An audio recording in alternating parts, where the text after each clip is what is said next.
Skillow Primary School is in a village near Hull in East Yorkshire. 5 years ago, it was in trouble after being placed in special measures. Today, Skillow is an award-winning school. This programme looks at how head teacher Barbara Hogarth turned the school around, and she did it by making physical, social and health education central to the curriculum. She insisted that healthy eating and fitness become a part of the children's daily lives. Hi, Jared. January the 1st, the new millennium, my first headship, and lots to be done. The building needed lots of refurbishments, lots of changes for the curriculum, teaching and so on, and we were up and running within 3 weeks. Hi, Galen, how are you? The children were very lively, very friendly, but also some of the behaviour was not acceptable. So we had to improve the playtime, the bullying, we had to put an anti-bullying policy in place, and we had to be quite strict over uniform, over jewellery and PE sessions and things like that, and it soon paid off. I just wanted a broad, balanced curriculum for all our children so that every child was individually valued and cared for. Hi, Barbara. How are you? You okay? I'm very well indeed. Nice to see you, Barbara. The school's been supported by the National Healthy Schools Scheme. Its regional coordinator helped Skillow become the first in the area to achieve award status. Instead of just pursuing the national priorities here of attainment, what the school have concentrated on is the whole child. They've looked at the individual child's development, they've looked at the health of the child, they've looked at the child's self-esteem, their emotional health and their development, in order that the child is enthusiastic, is well motivated, high levels of self-esteem. These children want to come to school, they enjoy coming to school because it's such a wonderful environment. The new head decided that citizenship and PSHE should be part of almost everything the school did, from assembly to lessons, in the classroom and in the playground.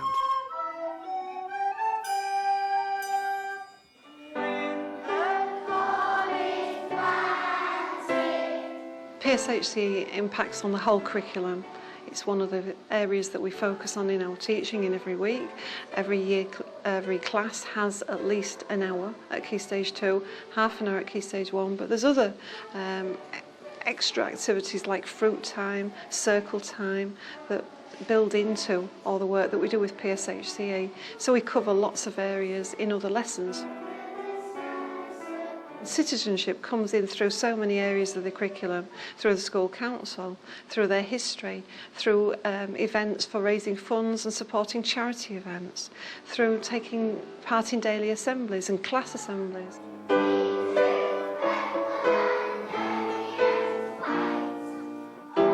Every child is included in every activity because PSHE isn't just health education, it's the whole child, it's the whole individual.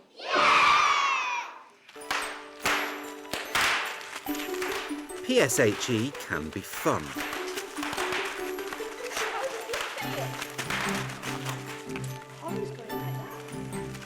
But even at nursery, the staff are keen to encourage the right kind of behaviour, even if the children don't quite realise it's happening. Quickly! One of our objectives in the early learning goals is to be able to take turns and share fairly. When we put our equipment out on the nursery playground, we only put a certain amount of equipment out so that they don't have something each. They have to share the different objects and different vehicles in the session so that they learn not to keep things to themselves and that someone else can use them and has to use them. Barbara's introduced a novel approach to playtime that's been so successful it's now been replicated in other schools. Playtime happens twice a day at our school. We really feel it's valuable to have 2 sessions as well as a lunchtime play. Play sessions are highly structured. Sports equipment is shared out and the children organise their own games, with little of the aimless charging around which characterises some playgrounds. There used to be a mild bullying problem, but in the past 4 years the school hasn't recorded a single serious incident of verbal, physical or racial bullying. The children need to let off steam, having concentrated so well in lessons, and to have fun. Fun is a very important part of it. And to this end, we've bought lots of equipment, like a huge Connect 4 game that children take out and play in pairs. We have a huge drafts board painted on our playground. We have an adventure playground which we've built in 2 stages. The first part was just a set of ladders and bounces and so on, tyres. The second part was a huge slide. And many people are surprised that we do have a slide because they're worried about the health and safety of it. We've never had an accident on our slide so far. The play areas are absolutely superb for the children. Barbara and the staff and the parents have worked very hard indeed in raising an awful lot of money and put some wonderful play areas outside. We know about current levels of obesity, of fitness levels have been falling within our children. That needs correcting. What we must do now is to focus much more on those fundamentals of children being happy, being healthy in school. Once we've achieved that, they will become far better learners. I wanted them to socialise not just with their classmates but with other year groups. I wanted them to feel confident enough to go and make new friends every day. It's very rare that children come up to us and say, I've no one to play with, whereas at other schools, children have said, oh, there's no one who'll play with me, but here that doesn't happen. There's always somebody that will come along and say, come and join in with us. Because the children are so active at playtime, there's very few squabbles, very few arguments, so when they come back into school, they go calmly into lessons, they settle straight down, they've got rid of all their energy, they focus on the lessons and they learn. They really do settle down, they concentrate, and then the next playtime they know there's an opportunity to let off steam, and they do so.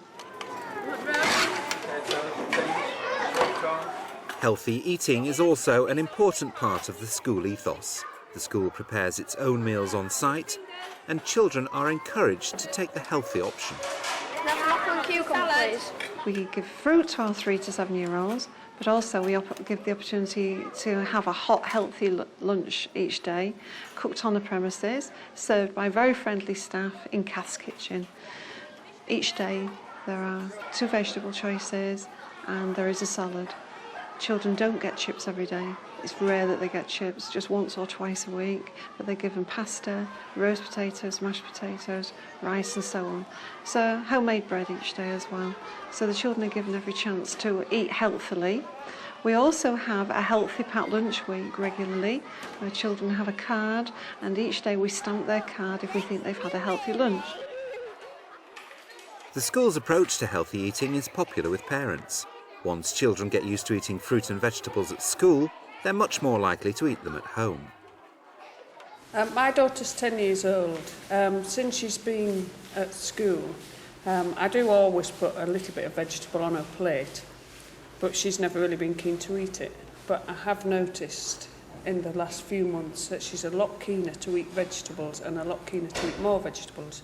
She's always eaten the little bit that I've put on her plate, but now she'll say, oh, carrots, oh, lovely carrots, oh, broccoli, and she will eat it. We have no sweets. Children do not bring sweets onto the site, so of course we don't have a litter problem anymore, because packed lunch waste goes back into the packed lunches, and the parents can see exactly how much they've eaten for their lunch. The children also bring water bottles. In the nursery we provide the water for the children, and they go and access that whenever they wish. We don't allow fizzy drinks and sweet drinks around school.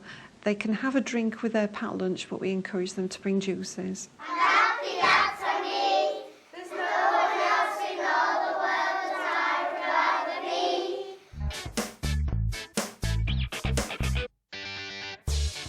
Skirlaw is also part of the National Fruit Scheme, where every child under the age of 7 receives a free piece of fruit every day. What would you like? A banana. We find that children, when they first start nursery, don't necessarily eat fruit. They're not used to having it. We encourage our children to have all the fruits, to try new things, and so when they come through to school, they carry on having fruit, and there's just no choice in it. They just have the fruit. They take it as a normal thing. Children learn to peel their own fruit, and they also get a taste for healthy snacks. Is that nice? Yeah. My favourite fruit is bananas. Because It's nice and sweet. My favourite fruit is strawberries. Because you're not eating a strawberry. Because I grow up a strawberry plant every year. Since my daughter Katie started the school, she's taken a lot more interest in eating some fruits. I'd struggled quite a lot at home to introduce her to fruit and vegetables. Normally that's what children are like, I guess. She started eating more fruit at home. She's asking for it to go into a pack-up lunch. Whilst the school's been successful in promoting healthy eating at playtime and at dinner time, the message is now being reinforced in the classroom through lessons on diet and nutrition.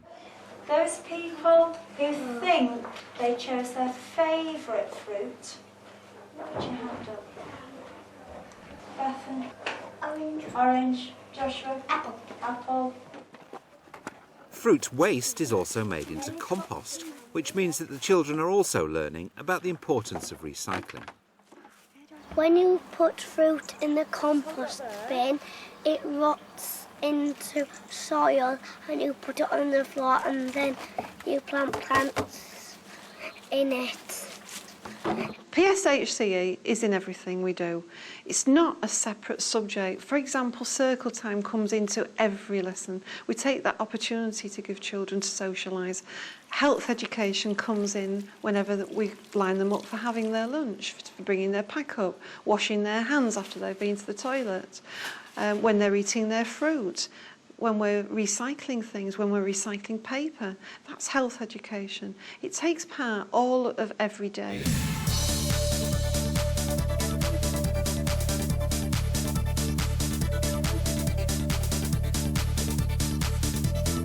Physical education is an important part of daily life at the school. The deputy head takes a particularly keen interest in PE. We are promoting the healthy schools, so obviously we do want the children to be very aware of fitness, very aware of their bodies and how they use their bodies and the safety aspects of doing gymnastics and so on. We also want them just to enjoy sport. At the end of the day, we want them to come out and have lots of fun and enjoy the games that they play. Each child actually does have 2 hours of sport a week. That can involve games, gym, dance, as much variety within that as possible, football, rugby, the athletics. We also go to local swimming baths. We do lots of after-school clubs, dance and football. We enter as many tournaments as possible. We make many links with lots of local schools. Any sport that is going at that term, we do let the children enter into all the events. The children love it, the enthusiasm's there. They're always smiling, they're always enjoying themselves. I'm very proud of them as well whenever we take them outside of school and they are playing in a tournament. And it's the social side, being with their friends, meeting other children from different schools.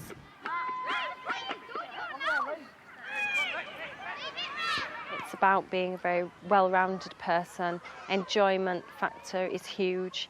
It's about coming out and achieving.